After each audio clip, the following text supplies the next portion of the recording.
How you doing, friends? Been a while since I've been out here to Saw Shop to make a video for you. Sorry about that. Life gets in the way. Been a lot of work, a lot. Okay, it's winding down. Of course, part of why it's winding down is we've had so much rain that you can't hardly move. Today it's sunny. I got my little buddy here with me today. He's just waiting. Hi, Fido. One of you guys called him One-Eyed Jack. That's kind of cool. Some of you other ones called him Iron Cat. He don't care as long as you feed him. He's a pretty good boy. Yeah, he is. Okay, I'm going to jump right into this. I've got a lot to share with you. Actually, if you want to know the truth, today's about cleaning this mess up. Because I've been in here grabbing tools, going out, working on stuff, bringing tools back in, throw them in the box. I've been working on other things on this bench that's not chainsaw related, just to keep things going. Even my old Farmall tractor developed a knock. It's running. I got it fixed. Took 2 days of holy heck to do it, but I got it. Okay. Thanks to Eric Nelson. You know that real pretty 394 he sent me? Well, guess what? We have more to show on this subject, quite honestly. Brand new cases.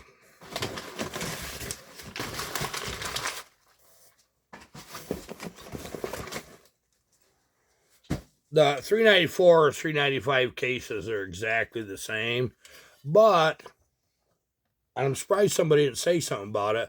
This strap right here is broke. That's on the flywheel side. That's broke on that really nice 394. Okay. It warrants a nice set of cases, doesn't it?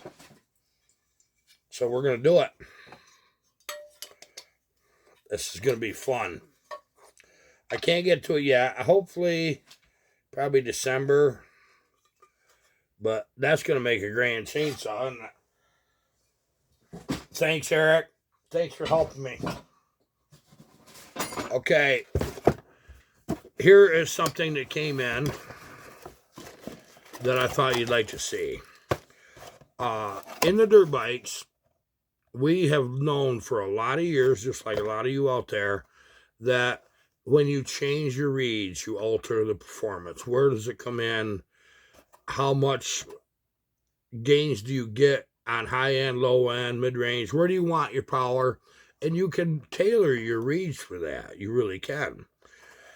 Now, saws like the 372, 394, 395, they don't have reeds. Not like them Pioneers. Them Pioneers are rippers with reeds, even stock. Once you get rid of the governor and the carburetor, you know what I mean? And then when they're ported, they're a ball of fire. So when you take something as old as them Pioneers that had reeds that really perform, the Mac 125's got reeds too. I'm getting a little ahead of myself. Expect something kind of neat with a 125 Mac. Probably January, February. What I've done is ordered these reeds right here. Yes. Now, these are the V-Force 3. You dirt bike guys know exactly what these do. See, they don't have just a pedal here and here. They got them on the inside too. See that? Yeah, they've got 4 pedals. So they breathe easy. I mean easy. I mean, I like them reeds a lot. Okay. Now, a lot of you know that I have a project coming up as soon as we get a couple, 3, 4 more saws done and out of my hair. We're going to build a 372 with reeds. I've been playing with one privately. And I had decided the first thing was I needed a nicer set of reeds than I already was working with. I was trying to work with a compact set. Now, there is a few problems that come along with trying to put these reeds in a non-reed saw. I'm going to get an intake boot, and I'm going to show you what one of them is. There's my intake boot. Let me get my little tallywhacker here put together. I might as well show you guys another trick too. Some of you have seen me put the X-Torque carbs on the non-X-Torque 372s, and it's pretty simple, really. Just gotta get this thing the right way. Goodness sakes, I haven't worked on a chainsaw so long. Maybe I don't know how to do it anymore. Yeah, I do. We have some really neat saws coming up. We have Kevin's 046 steel. We are doing some pretty neat things to that. Train Grow. Your 372 is in the lineup. In fact, I might as well show you. Train did me a solid. I'm going to tell you what he did. We built him a 390. You know, just a nice work saw. He had an old original 44 steel in nice shape. It's here somewhere. Where'd I put it? Oh, it's in the other bay. I ought to dig it out and show it to you. It's a pretty saw. He traded me a nice 44 for a 372 Portwork, and which the saw's right here. So what I've done, I says, you know, that really means a lot to me. I don't care what somebody pays for something. I don't know. He never said, and I didn't ask. But I know what they're worth to me, some of them. And I have a fondness in my heart for the old 44 steel. I've done a lot of work with them. I really did. Okay, so this is what we're going to use for Train's saw. It's the new cylinder. That tentacles. Yeah, tentacles. Titanical. Yeah, that's what it is. I seen these. I just had to try them. We put one in Buck and Billy's 371 hot rod. Now, these cylinders come with a cast iron ring, and I put a KB ring in Buck and Billy's, and I don't think that ring is seating as fast as I'd like. That's why on video I see him hold it up. That's kind of a message to me, you know. No, it ain't done it yet. It drifts. Not a lot. When it's running, it's got strong power. But I think that I am going to talk to my friend Ryan at Wolf Creek Saw Shop, where I get a lot of these parts, and see if I can't get a cast iron ring for Train saw. Train, I'm going to use the guinea pig, buddy. You don't mind, do you? Because you know what you're going to get. Okay. Now, the distance from your boot. For me to want to play with these saws in strange ways, I want to keep them stock appearing on the outside as much as possible. But I want to keep them work saws. I pride myself in being able to share with you guys how to take your common work saw to the extreme limits, and we have very much information coming up on that. You think I've shared a lot with you over the last 2.5 years? All I've done is got you guys to the entry level. This year is where the fun stuff begins. I will keep on, you know, when I say we, all of us together, we'll keep on sharing all of the little tidbits and little how-tos and how to stay out of trouble, porting saws, how to make, where's the most you can get easy without making a hard-running saw, you know, something that don't like to start, doesn't like to work like it's supposed to. You know, that's the problem with performance anything, isn't it? Okay, now, the distance from here to here. So it's basically from the cylinder to where the carb mounts. I want to maintain that distance. This happens to be a brand new X-Torque carb right here. And I think that's what it is. Yeah, it is. Okay. Anyway, you notice them bolt holes are cocked, and these are straight across. let's ignore that for a second. So where the carb bolt's on here, I have to maintain that same distance from the cylinder to there to have my choke rod go right, my throttle cable come in right, fuel line, impulse, etc., etc. Okay, Harv, what you thinking, buddy? Yeah, you know what I'm thinking. All I got to do is make this go, let's say, in that distance. Okay, you get an idea what's got to be done. It's really interesting how close you actually are. So the tips of these reeds are going to have to just go into the cylinder slightly. Okay. I am going to build a box for this reed cage out of aluminum. We're going to do some pretty good hacking and whacking on one of these cylinders here at some point. And probably going to have to do a little welding. And I think the first one I'll prototype with some JB Weld. But there's things to consider. We have the mounting holes in the back. We have to be free of them, which is going to be very interesting. I might end up having to put studs and nuts right here instead of bolts. I don't know that. Let's just see. But I would like to make this particular reed work in a 80cc 372. Oh, they're not 80. Yeah, you know the deal. I'm taking a 390 crank and I'm turning it down and making it fit in a 372 to gain 1 millimeter stroke. I'm chasing 1 millimeter. That's what I'm doing.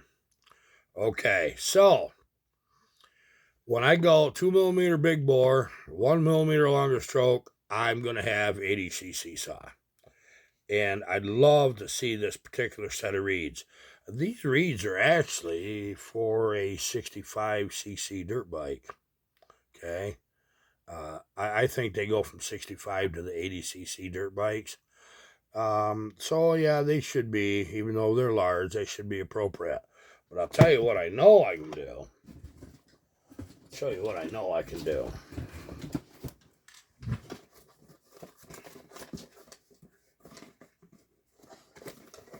Got a 395 cylinder here.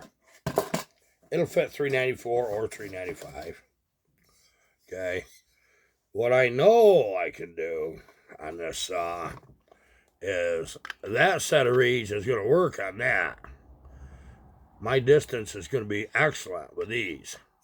So that's all I got to do is figure that out. I'm not ready to do that yet. But soon enough. Soon enough. Oh, you gotta drop everything. Yep, I do. That's what I do. I drop things. I'm taking inventory today. Ordering what parts I don't have that I need coming up. Because that's what you do.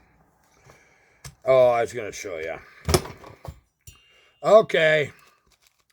Now, this is a common 372 intake for an XP. This is the carburetor for the X-Torque. The bolt holes are sideways from each other instead of across like that. So, if I bolted that carburetor like that, it would cock at that angle. Okay, what you do to avoid that is you have to cut this whole piece off right here. Cut that right off, okay? So that you can rotate this on the cylinder. So them bolts can go straight. The carburetor will be at a slight angle. That's not a problem. It goes evenly at an angle, you know. So it'll sit kind of like that. That's what it'll actually sit like. There's no impingements on the inside here. You might have to, on some cylinders, trim these tabs off, I think. But when you do that and bolt this sucker together, you have to use the 372 X-Torque air horn, and it's got a divider in it. Just take your Dremel and grind that out. And that's how you get these carburetors to work.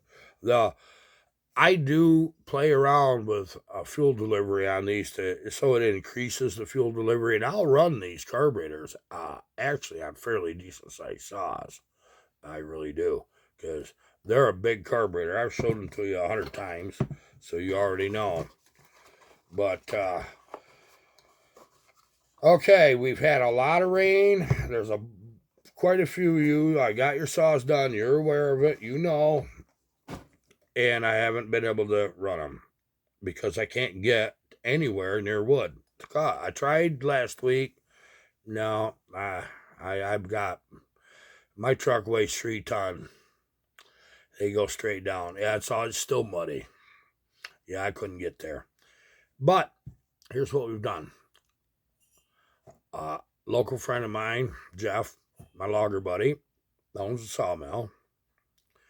And he happened to have a load or two of ash firewood logs at his mill. And I got talking with him. He needs wood for his house. I need a couple load here. We are going to run saws together this weekend. It probably will be Sunday. It looks like Saturday's pretty wet. He's on hard gravel. We're going to have some mud. But I'm going to run as many as possible. If you don't see your saw run on video, don't think I didn't run it, because I probably did. I've got Ben's P62 to run. That's a firecracker. I can't wait for you to see that. As long as I can find something big enough in that pile to do it justice, you know. We got quite a few of them to run. I'll run it. I'd like to run 3 or 4. I've got, I think, 7 down here, 6, 7 down here, 8 maybe. Let's see what tomorrow brings. I might have 1 extra. So we will be Monday or Tuesday posting a cutting video with some of your saws. And this ain't the only time I'm going to do this. We're gonna get these saws run and get them shipped. I've got Hogan, Buck and Billy Sons, little Echo 2511. That's a mean little saw. We're going to be running that, because that's got to go back. He needs that saw. I've had some of these saws quite a long time. I'll be honest. Just unforeseen circumstances will bite you in the butt, and that's why that I'm really not taking saws from anybody anymore. Those of you that I've already built for, there's a select few that I will continue to build for, because they're patient. They understand life gets in the way. And I will continue to do that. Hey, I've got something to share with you. You aren't going to believe this. I didn't ask permission to share a picture from this gentleman, but there's a gentleman in North Carolina. He runs a tree service. I've built saws for him before. I built 1 so far, 270 or 268, 272, something like that. His daughter works with him doing tree work. And she's young. She probably don't weigh 110 pounds soaking wet. And she runs his saws. He sent me a picture of her running a 395. I was pretty impressed. We are going to build a Husqvarna 61 blacktop for her. Okay? This is something that's to be done pretty rapid, because it's an easy build. She needs a saw. This is something we've been talking about for quite a while. So I will be doing it soon. I don't have it here yet, but I will. I can't wait to do this. The requirements is they're a fairly light saw. It's got to be a strong runner, lightweight, start easy tunability, a work saw.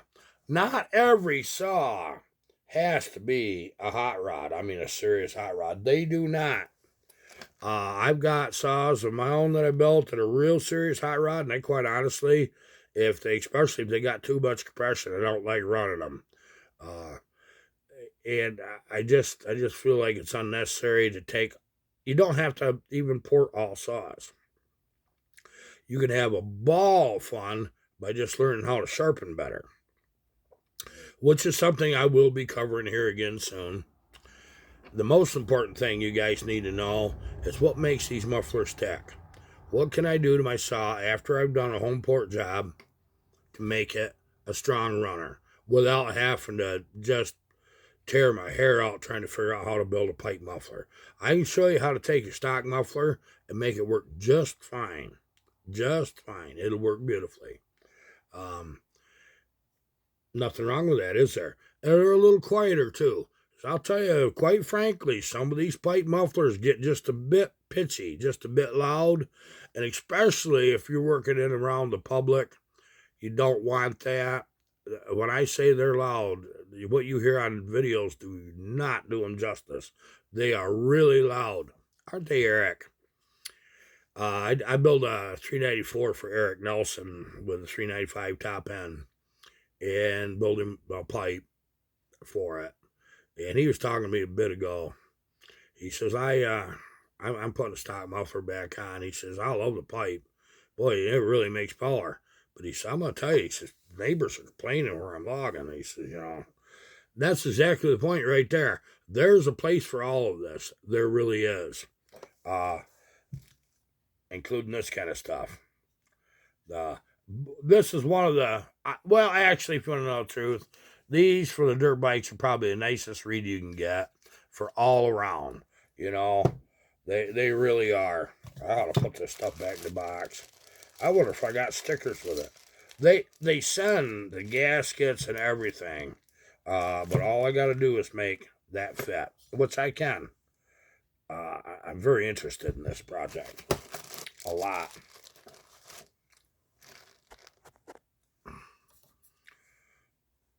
I don't think it's going to be too bad to make. This is a 372 crank. The width here is a little wide on the 390, so we'll have to trim them throws. Also, the diameter, I'll have to reduce that.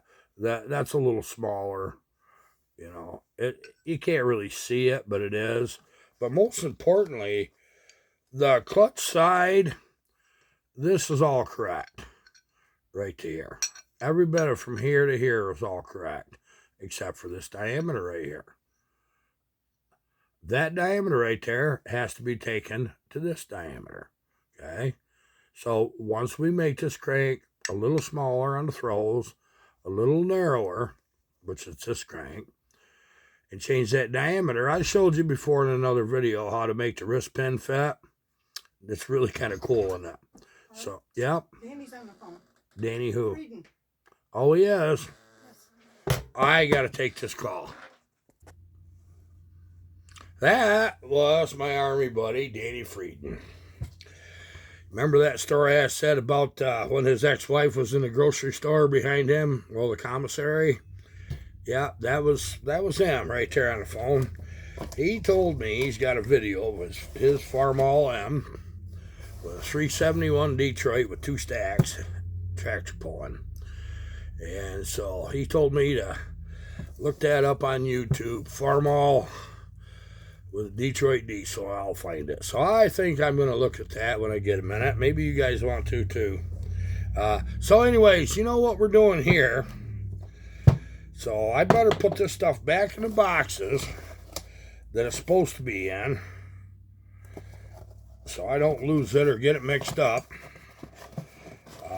I need a little more room is what I need, really. I kind of have fun with videos like this. I know it ain't about building saws, it's about what we're trying to accomplish. That's all good with me.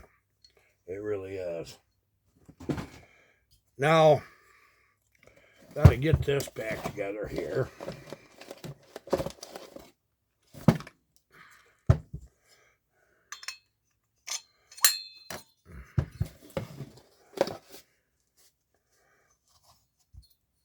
All right, I'm getting things put together.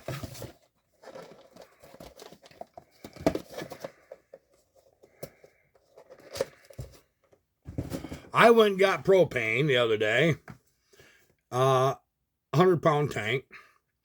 We generally pay $63 for a 100-pound tank filled. It was $84. Almost fell over. That's a lot of increase. And jungle drums are rumbling that prices are going up, which we've noticed that in stores. It hasn't been easy, but I know where it's headed. It's not going to get cheaper. Colin and I made a shopping trip to down in Elmira. We can buy bulk down there on some things. So every few months, it's nice to go to like Sam's Club and places like that. I noticed some prices are up. Barb's been telling me at the grocery store, she says, Harv, you don't seem to understand.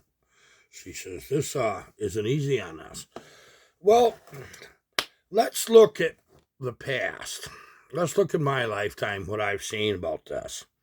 Yeah, and your gasoline went up too, didn't it? Oh boy, I tell you. Yeah, we're at $3.50 a gallon right here for just 87 octane. And it's going to get worse. Boy, it's a good thing I drive 1-ton trucks with 44s in them, isn't that? Yeah. I'm not going to wear them out, today's gas prices, or in the futures. That's one thing I can guarantee. But I remember in 1974, the energy crisis. There's a lot of you remember that, don't you? People are getting pretty upset. There was gas line, boy. The first thing everybody went run to the gas station, filled everything they could. Well, that gas station run out of gas because it was pumping more than it used to. Well, every gas station was doing that, so they had supply problems.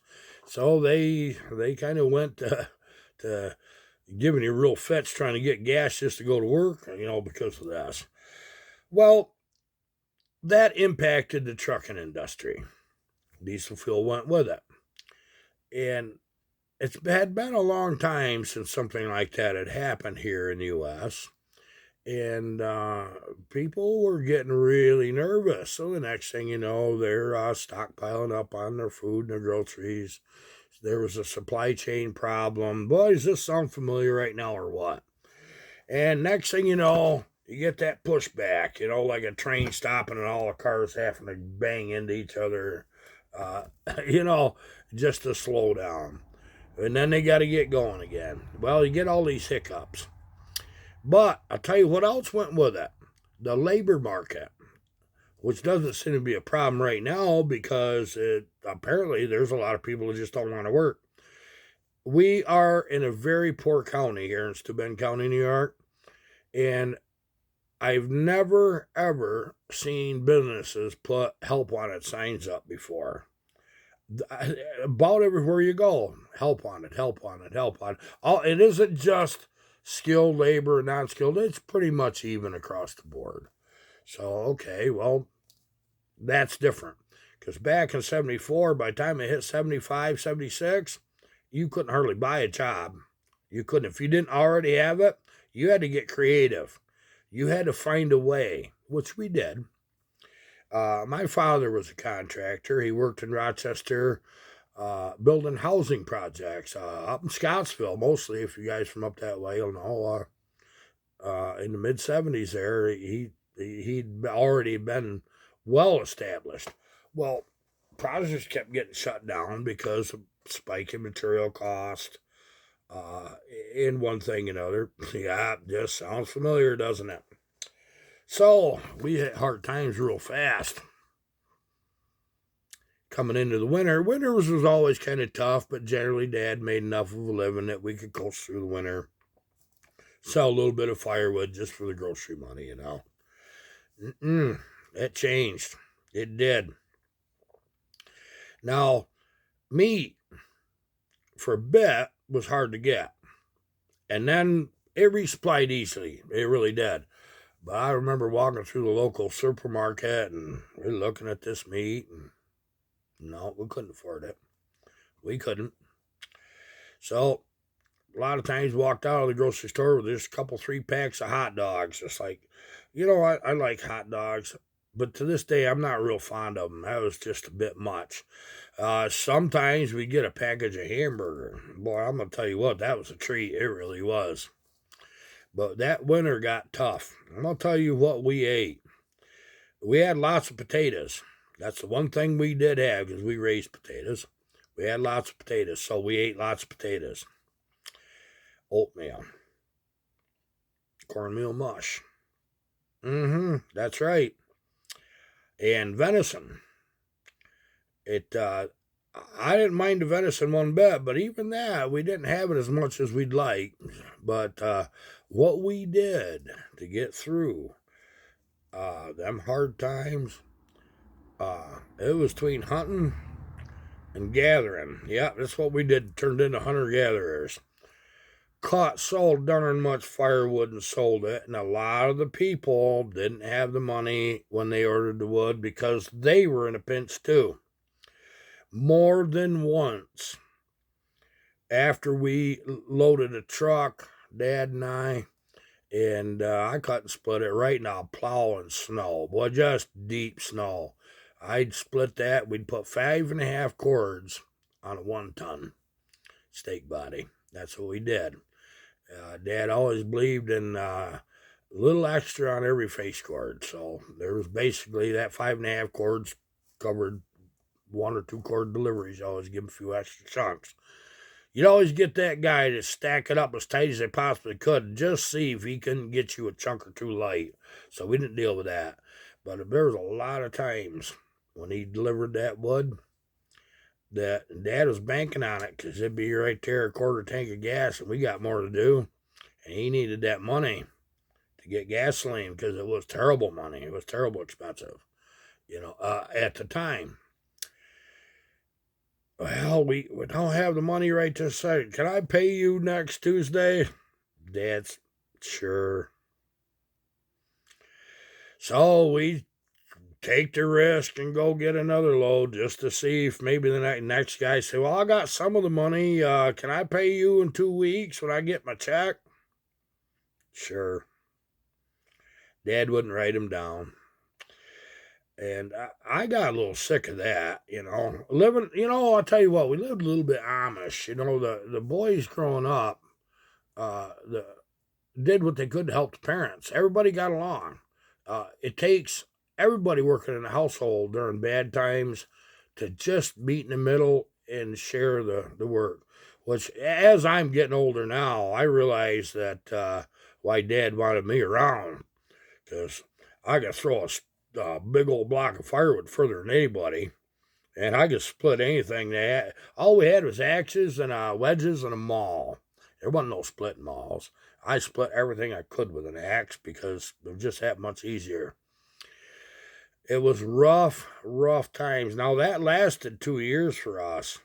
We had our electric shut off a few times, and you scrape the money together, and you get it paid, and boy, when them lights come back on, you felt good. You did, just like, man, this is really good. We got electric. Yep. Looking at them tires on that old truck, boy, they're getting pretty low. Yeah, Dad, I'll see this one over here. That one, the tube's hanging out of. Remember old split rims? Yep. Put tubes in tires. You didn't. Yeah. Boy, I tell you what, you got good at below zero changing them tires. Tires that was already taken off a year or two before, we're sorting through the tire pile. And we're patching up inner tubes and trying to find tires to go on. And I remember one time that Dad needed a quart of oil to run in that truck.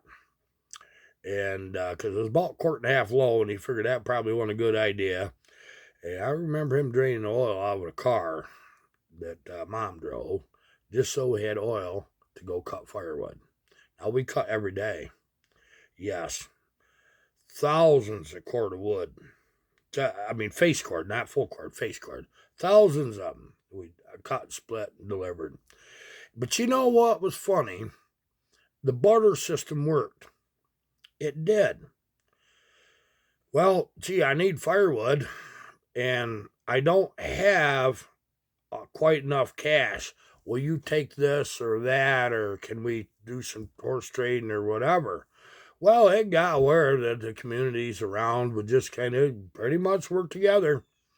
But the one thing I know, with Dad trusting people, he says some people aren't going to pay. He says it's not because they don't want to. He says they're not going to be able to. He says, so, we'll just have to cut more wood. Well, that's what I like to hear, huh? Yes, that's it right there. So we just cut more wood. It was endless. But we had the game. We had it. Because if we wouldn't have done that, I don't know what would have happened. It would have been bad. But that was brutal. That was quite brutal. So we got through it by tightening our belt and getting used to a whole different menu, whole different game, and cutting cost. Cutting cost is the same as making more money. So we had to cut cost. We was never people that went to the movie theater. Christ, you had to drive 20 miles just to go see a show. Uh, we never did anything like that. Entertainment for us was throwing the saws in the back of the truck and going cutting more wood. If you want to know the truth, I got a little sick of it. I really did. But by 1976, there was few kids in school that was as strong as I was. There was few. And the ones that were come off of farms and they were like the only boy or something, you know. That's the way it was. If it didn't kill you, the hard work made you stronger. But you know, when you get older, you feel it. You know, when you're 15 years old or whatever, and you're working that hard, it does take its toll. It does. There was times I felt like a darn draft horse, you know, and I got a little resentful toward my pop. It's like, Dad, there's got to be a better way. You're a machinist. He was a tool maker, for cripe's sakes, Class A machinist. He says, Ari Paul, he says, I've looked. There isn't anything. And we'd get a roof to put on local or something for somebody, you know, that their roof was leaking so bad they couldn't stand it. They could afford to buy the shingles, but they couldn't seem to afford to buy the frickin' labor. So there was always like, well, I got this old truck here. He says, would you mind taking that instead? And I got wind of this be kind to others thing at a young age, and I decided that we was being kind to them. They weren't being quite as kind to us. And I made my mind up that I'll do anything I can for anybody as an adult, which I do, and I still do. But there better be a little kindness coming back, or I won't do it only one time. You know what I mean? This is what it is. So, in today's economy, with everything that's happening, I'm going to tighten my belt. Sure got enough to tighten, don't I? Yes, I do. But I'm going to help people. And I'll help people through bad times. I really will. And I do believe in the barter system. That is one thing that works. As long as you know you make it fair for both people, and that works. That's as good as money then, you know. You get into a horse trade with somebody, fine. I like it. I do. But somewhere I got to have a little cash if I'm going to keep on living. Our electric bill didn't get cheaper, you know. And I can see buying coal this year, I might not buy quite as much. So if they raise the prices in that, I can cut more firewood. If it'll quit raining, we don't have it near as bad as we did in the 70s during after that energy crisis. That floored everybody. But let me tell you something. At the time, with me being a young lad, I started listening to my grandparents on both sides. They had pretty much the same thing to say. All this ain't nothing. You ought to seen it in 29 stock market crash. I remember my grandmother Wright telling me, yep, there are people down in New York City jumping out of tall buildings. Well, why would they do that? Well, then, as an adult, you get to understanding that, well, they were heavily invested and they were rich people till the next morning, and then they didn't have nothing. Well, that kind of sucks. Wasn't the answer, but that kind of sucks. But they said it was tough. It was hard. There wasn't any money. And my grandfather Drake was a farmer, so they got by. They could eat. And my grandfather and grandmother Wright, Grandpa Wright, was a fireman on the New York Central Railroad and managed to keep his job. So his money didn't go near as far as it used to because inflation.